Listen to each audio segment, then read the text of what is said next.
안녕하세요. 광부입니다. 앞 시간에 다뤘던 내용을 이어서 하도록 하겠습니다. 첫 번째는 이명박 대통령입니다. 이명박 대통령은 재임 기간 동안 규제 완화 정책을 펼쳤다는 것은 앞 시간에 배웠습니다. 앞서 언급된 노무현 대통령의 규제 일변도와는 상반되는 정책을 펼쳤습니다. 이런 분위기가 조성된 이유 중 가장 큰 배경은 경기 회복과 부동산 시장의 정상화라는 숙제를 가지고 있었기 때문입니다. 재임 기간 동안 부동산 시장은 수도권과 지방권이 상반되게 나타났습니다. 지방은 다소 회복되는 기미가 있었지만 서울과 수도권은 침체가 계속되었습니다. 가장 심각하게 나타난 것은 건설시장이었습니다. 건설시장의 추락은 끝없이 계속되었고 특히 건설시장의 구조조정을 동시에 실시함으로써 건설시장은 더욱 위축되고 건설회사들의 부도 사태도 이어졌습니다. 이 모든 것은 노무현 대통령의 과열시장이 조정되지 않고 이명박 대통령이 재임 기간으로 넘어왔다는 점과 노무현 대통령의 규제 정책들이 그대로 넘어가게 됐다는 점입니다.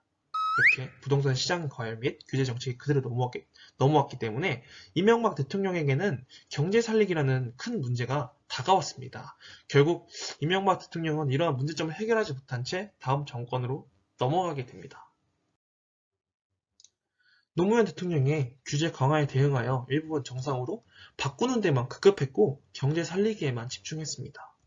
결국에는 정책의 색깔이 불분명해졌으며 부족한 미완성 정책을 펼쳤기 때문에 부동산에 대한 방향과 태도 또한 불분명해진 것 같습니다.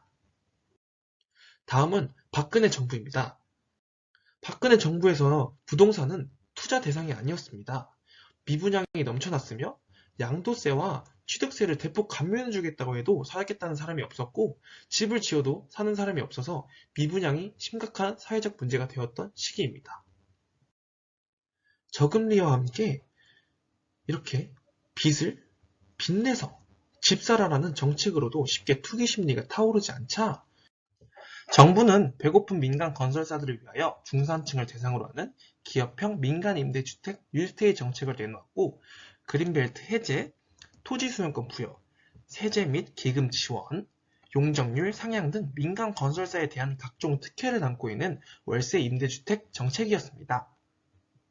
무주택자에게는 전세자금을 지원함으로써 결국 서민주거 안정을 위한 공공자금이 전세제도를 통하여 다주택자들에게 주택 구입 자금으로 유입되어서 부동산 가격을 올리는 데 일조하게 되는 결과를 불러왔습니다.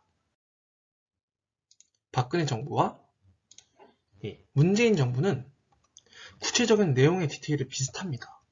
예를 들어 공급 확대, 그린벨트 해제, 용적률 상향 등 박근혜 정부에서 부동산 경기 하락기에 미분양 해소를 위해 사용했던 민간 임대 사업자 활성화 정책을 부동산 경기 과열기 문재인 정부는 오히려 그 혜택을 확대했다는 점까지도 크게 다르지 않았습니다. 다음은 문재인 정부입니다. 문재인 정부는 노무현 정부 때와 정책 내용, 추진하는 과정, 정책을 임한하는 청와대 및 관계부처가 비슷했습니다. 그래서 문재인 정부의 부동산 정책을 한마디로 표현하자면 노무현 정부 부동산 정책의 재생판이라고 볼 수 있습니다.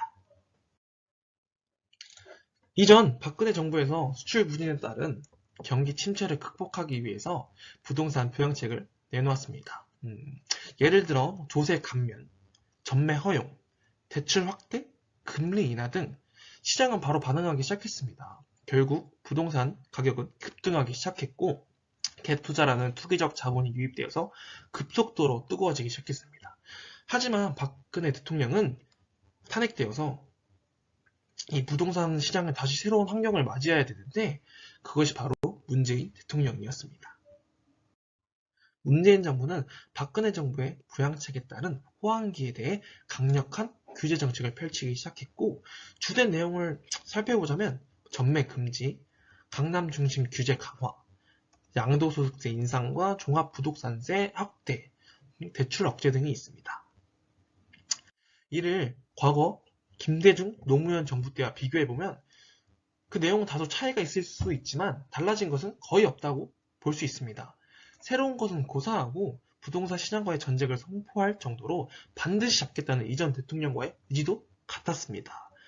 그래서인지 문재인 정부 시장에서는 역시나 정부의 의지와는 반대로 반응하기 시작했고, 아무리 강한 정책이라도 노무현 정부의 정책 범위에서 벗어나지 못하고 시장은 역으로 반응하게 됐습니다. 결국 15년 전의 형상이 똑같이 벌어지고 있는 상황이라고 볼 수 있습니다. 문재인 대통령은 예전에 했던 사람이 아닌 부동산 시장에서 전문가, 현직 부동산 종사자, 투기 자본가 등 수많은 사람들과 교류하고 아이디어를 찾는 것이 우선이라 생각합니다. 과연 이렇지 않고서 15년 전과 다르게 정책을 펼칠 수 있을까? 저는 한번 생각해 보게 되었습니다. 이상 그때 그 시절 대한민국 대통령들의 이야기였습니다. 시청해 주셔서 감사합니다.